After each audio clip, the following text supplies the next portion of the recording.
As we stand at this crossroads of history, the eyes of all people in all nations are once again upon us, watching to see what we do with this moment, waiting for us to lead. Those of us gathered here tonight have been called to govern in extraordinary times. It is a tremendous burden, but also a great privilege, one that has been entrusted to few generations of Americans. For in our hands lies the ability to shape our world for good or for ill. I know that it's easy to lose sight of this truth, to become cynical and doubtful, consumed with the petty and the trivial.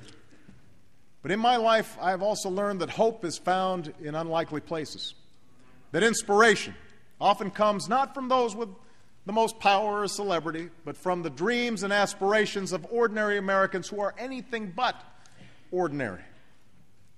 I think of Leonard Abbas, a bank president from Miami who reportedly cashed out of his company, took a $60 million bonus, and gave it out to all 399 people who worked for him, plus another 72 who used to work for him.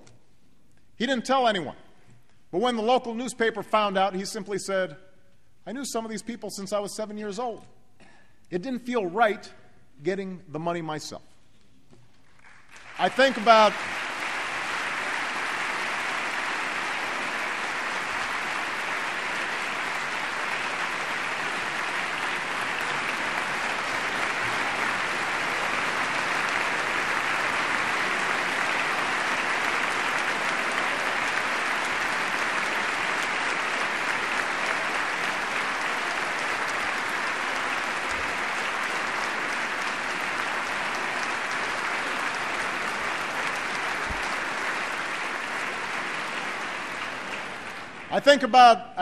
Greensburg, Kansas, a town that was completely destroyed by a tornado, but is being rebuilt by its residents as a global example of how clean energy can power an entire community, how it can bring jobs and businesses to a place where piles of bricks and rubble once lay. "The tragedy was terrible," said one of the men who helped them rebuild, "but the folks here know that it also provided an incredible opportunity."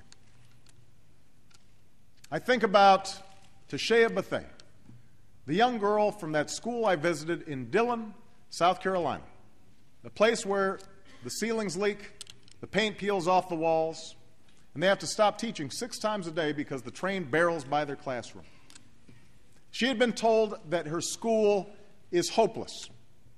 But the other day after class, she went to the public library and typed up a letter to the people sitting in this chamber.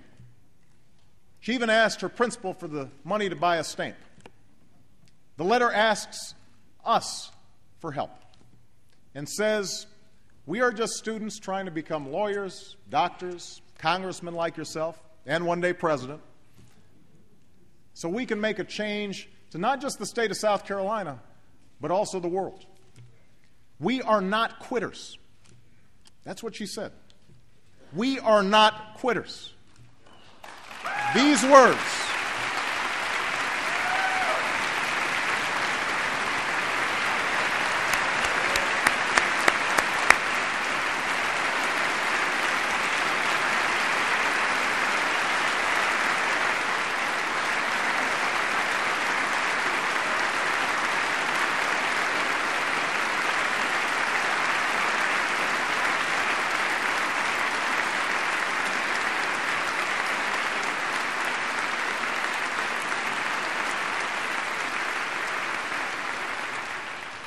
These words and these stories tell us something about the spirit of the people who sent us here. They tell us that even in the most trying times, amid the most difficult circumstances, there is a generosity, a resilience, a decency, and a determination that perseveres, a willingness to take responsibility for our future and for posterity. Their resolve must be our inspiration. Their concerns must be our cause.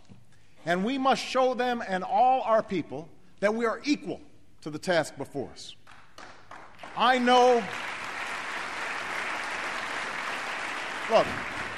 I know that we haven't agreed on every issue thus far.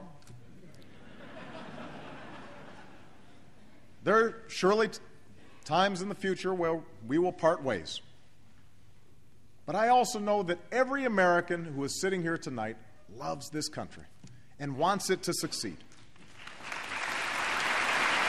I know that.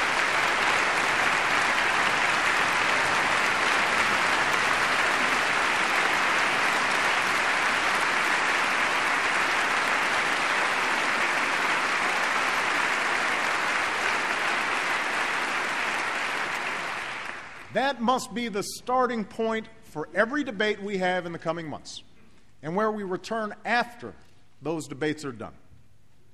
That is the foundation on which the American people expect us to build common ground. And if we do, if we come together and lift this nation from the depths of this crisis, if we put our people back to work and restart the engine of our prosperity, if we confront without fear the challenges of our time and summon that enduring spirit of an America that does not quit, then someday, years from now, our children can tell their children that this was the time when we performed, in the words that are carved into this very chamber, something worthy to be remembered. Thank you. God bless you. And may God bless the United States of America.